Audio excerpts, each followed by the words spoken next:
Kenapa Gen Z itu lebih vokal untuk mengutarakan mental health-nya? Karena selama mereka hidup, mereka tuh mayoritas hidupnya sudah dipaparkan dengan teknologi. Terbiasa untuk mengekspresikan diri di media sosial. Dan terparah ya, pandemi yang terjadi di 2020 itu kan Gen Z lagi produktif. Kalau nggak SMA kuliah. Kalau nggak lagi meniti karir awal kerja. Itu Gen Z awal banget tahun 98 sampai 2000-an. Tapi rata-rata di 2020 tahun 2000 tuh masih baru kuliah semester 5-6. Dan mereka di-cut gitu aja.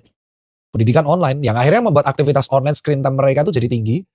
Dan akhirnya itu membuat yang paling tinggi itu anxiety, Pak. Kecemasan. Jadi anxiety ini ternyata berkembangnya di 2 generasi loh, Pak. Ini plot twist nih. Jadi yang ngomong tuh WHO, sampai ada hari anxiety dunia, sama hari depresi dunia, hari kesehatan mental dunia pun ada. Itu dikatakan WHO bahwa kerugian akibat mental health di perusahaan itu tinggi sekali, nyaris triliunan dolar. Saya lupa pastinya berapa, tapi bisa dicari sendiri di WHO. Dan itu penyebab rata-rata adalah anxiety yang terjadi di generasi 70 sampai 2000-an, 90-an, dan anxiety terjadi Gen Z. Sama-sama cemas, tapi cemasnya beda hal. Kalau yang generasi X itu cemas mengenai uncertainty, ketidakpastian di masa depan, rumah semakin mahal. Dan yang Gen Z itu anxiety mengenai karir path. Jadi mereka tuh bingung, nanti aku nggak bisa beli rumah. Nah akhirnya defense mekanismenya beda. Kalau Gen X itu karena terbiasa mendem, mereka memendam hal itu, dipendam terus. Nah karena Gen Z lebih vokal, mereka mengekspresikan itu di media sosial dan lebih terbuka.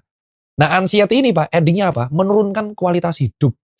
Jadi anxiety itu sangat terpengaruh dengan 2 hormon, satu kortisol dan adrenal. Jadi kalau kortisolnya naik, itu akan meningkatkan faktor resiko si resistensi insulin. Nah karena kita anxiety, simpatis kita naik, kita tuh dianggap ready terus.